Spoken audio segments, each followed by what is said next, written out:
wacan oo wanaagsanna idil ahaantiinba daawadayaal dhegaystayaal meel walbood caalamka ka joogtaan waa mar kale iyo barnaamijkii horumar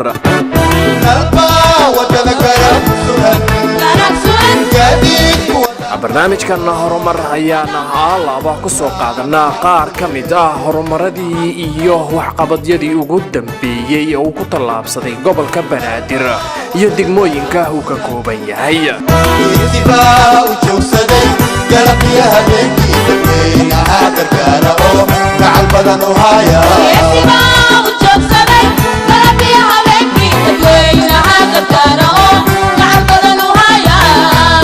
barnaamijkan horumar ayaa waxaa alaaba halkan idinkala socodsiiya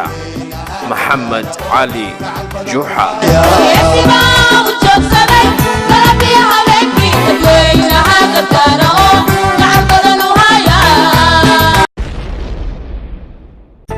tobankii May sanadkan 2018 ayaa maamulka gobolka Banaadir kaalin weyn ka qaatay qabsoomidda munaasabadda xuska 15 May maamulka gobolka Banaadir ayaa kaalin mug leh oo weyn ka qaatay qabsoomidda xuska munaasabadda 15 May oo Muqdisho lagu qabtay kaasi oo ay ka soo qayb galeen madaxda qaranka oo ay khudbado kala duwan ka jeediyeen ahmiyadda ay leedahay maalinta 15 May oo ah maalinta dhalinyarada ahna maalintii la aasaasay xisbigii xornimo-doonka ahaa ee SYL munaasabadan oo si qurux badan loo soo qaban qaabiyay ayaa si guul iyo guubaab ku jirtana ku soo idlaatay gudoomiyaha gobolka Banaadir ahna duqa caasimada injineer Cabdiraxmaan Cumar Cismaan Yariiso ayaa sheegay in dhalinyarada Soomaaliyeed maanta jooga looga baahan yahay inay qaataan kaalintooda kaga aadan xoojinta qarannimada ummadda Soomaaliyeed midnimada dib u dhiska iyo horumarinta xasiloonida dalka iyagoo ku dayanaya dhalinyaradii gobonimo-doonkii SYL 16 May sanadkan 2018 ayaa kulan muhiim ah oo ku saabsan amniga caasimadda uu qabtay maamulka gobolka Banaadir natiijo wanaagsan laga gaaray kulan looga hadlayay amniga magaalada Muqdisho ayaa lagu qabtay aqalka dawladda hoose ee Xamar kulankan ayaa waxaa goobjoog ka ahaa saraakiisha ciidamada militariga booliiska iyo gudoomiyaasha degmooyinka gobolka Banaadir kulankan ayaa waxaa looga hadlayay dardargelinta amniga magaalada iyo inay isla shaqeeyaan laamaha amniga si loo xaqiijiyo amniga caasimadda kulankan ayaa ugu dambeyntii laga soo saaray go'aamo wax ku ool ah oo lagu dardargelinayo amniga caasimadda ujeedadu waxay tahay sidii loo dhaqan gelin lahaa barnaamijkii darisaynta iyo sugidda amniga oo shacabka ay kaalin uga qaadan lahaayeen sugidda amniga waxaan isleeyahay barnaamijkan muddo noo soo socday dhaqangalkiisana aan aad ugu faraxsanahay in dhammaan hay'adihii ay qosaysay ay iska kaashanayaan qolo walbana kaalinteeda ka qaadanayso isla 16 May sanadkan 2018 ayaa maamulka gobolka Banaadir daahfuray barnaamijka qaadista cashuuraha guryaha maamulka gobolka Banaadir ayaa shaaciyay in dib loo bilaabayo qaadista cashuuraha guryaha 17 degmo ee gobolka Banaadir gudoomiyaha gobolka Banaadir ahna duqa caasimada Muqdisho mudane Cabdiraxmaan Cumar Cismaan injineer Yariiso ayaa sheegay in maamulka uu bilaabayo qaadista cashuuraha guryaha oo maamulka gobolka Banaadir uu kal hore ku dhawaaqay si loo dardargeliyo howlaha kala duwan ee lagu horumarinayo bilicda caasimadda iyo fulinta adeegyada asaasiga ah bulshada qaadista cashuuraha guryaha ayaa sida uu maamulka gobolka Banaadir sheegay ay muhiim u tahay hanaanka maamul ee gobolka Banaadir oo loogu adeegayo bulshada qaybaheeda kala duwan cashuuraha guryaha ka qaadayno waxay qayb ka noqon doonaan in dakhliga gobolka soo kala uu kordho si adeega dadweynaha gobolka ku nool iyo caasimadda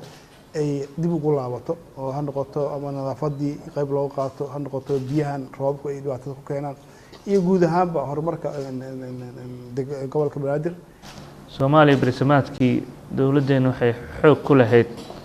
Afrikana uga caansaneed ugana horumarsaneed waxay ahayd muwaadiniinta Soomaaliyeed oo bixinayay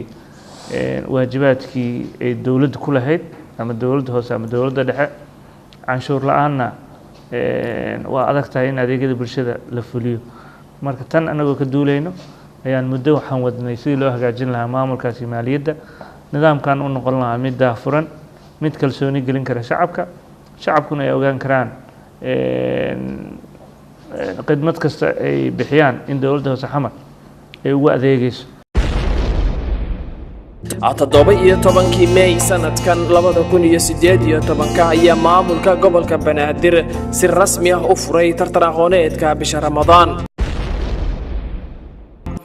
gudoomiye ku-xigeenka maamulka gobolka Banaadir amniga iyo siyaasadda iyo arrimaha bulshada ayaa si wada jir ah u furay barnaamijka tartan aqooneedka bisha Ramadaan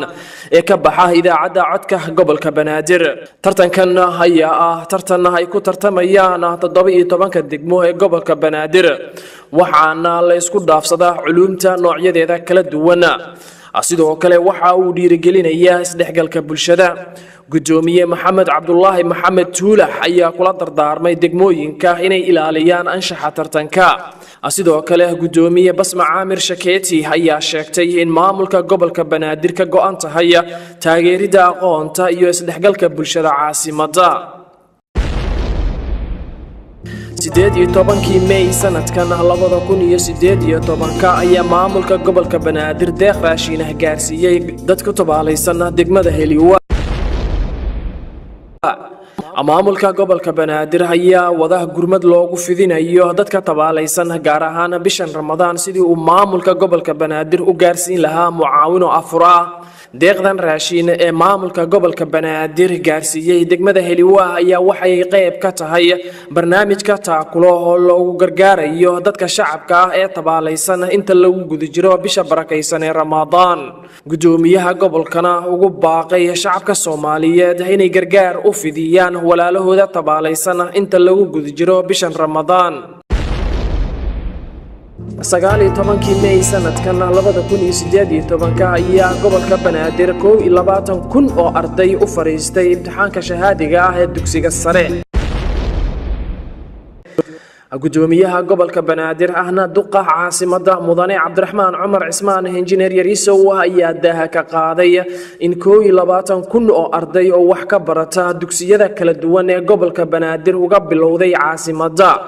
gudoomiyaha gobolka ayaa waxa uu sheegay inay guul tahay in 62 xarumood uu ka dhacayo imtixaankan shahaadiga ah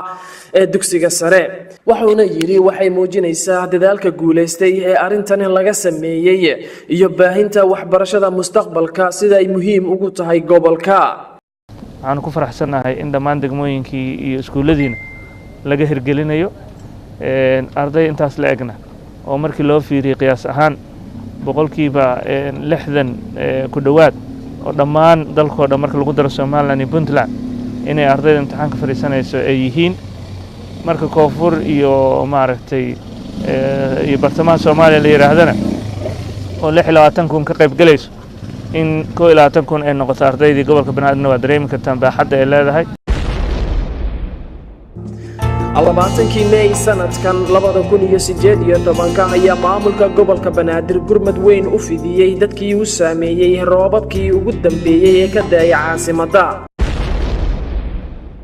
roobabkii ka daayay caasimadda Muqdisho ayaa saameyn ballaaran reebay waxaana geystay khasaaro naf iyo maalba.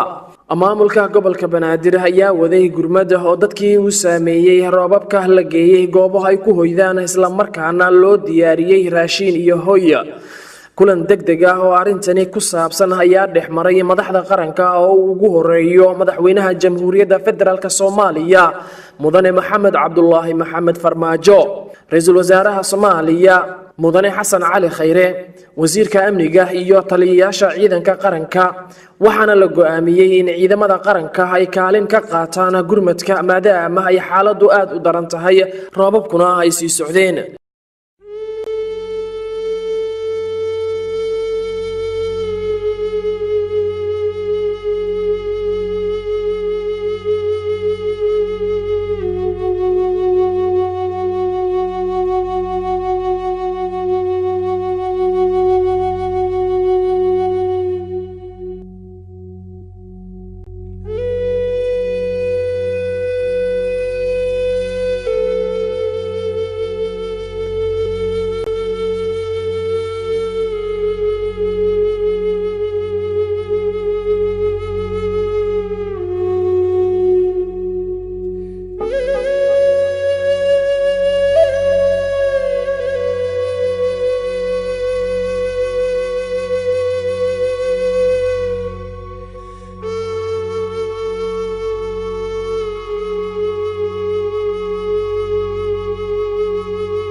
22 May sanadkan 2018 ayaa gobolka Banaadir ku guuleystay nadiifinta wadooyinkii roobabka biyo dhigeen.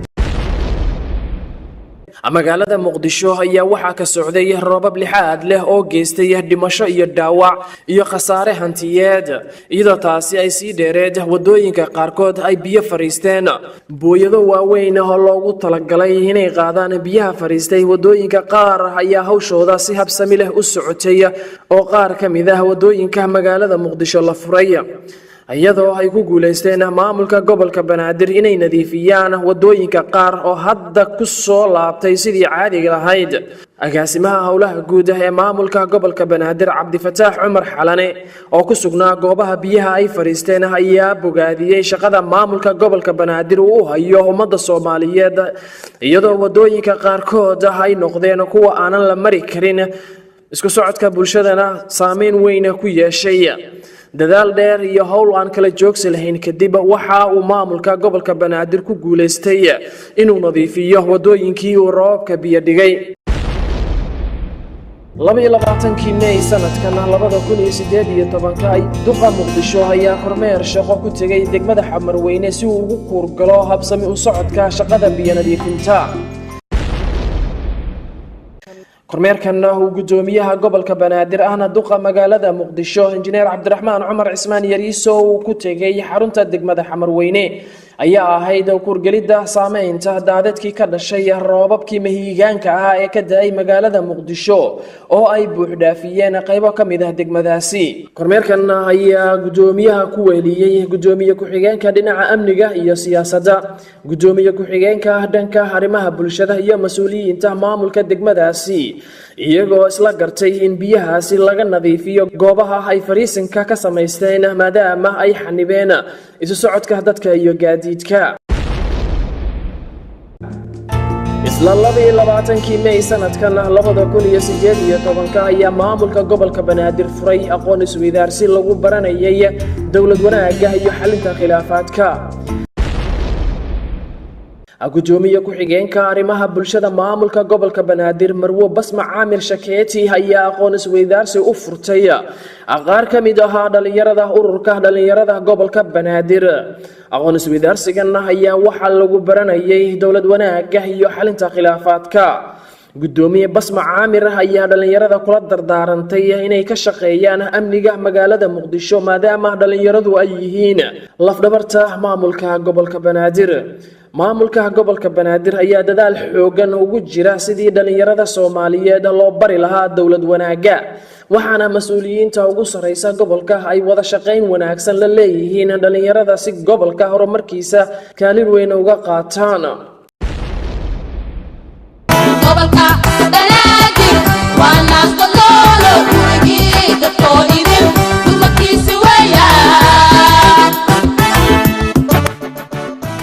gobolka Banaadir waa naas qololo gurigii dadkoodii taasi ayaynu ku soo gabagabaynaynaa maanta horumaradii iyo waxqabadyadii uu ku tallaabsaday gobolka Banaadir isbuucii la soo dhaafay.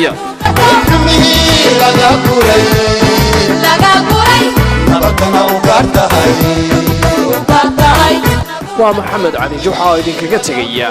salaamullaahi calaykum waraxmatullaahi wabarakaatuhu.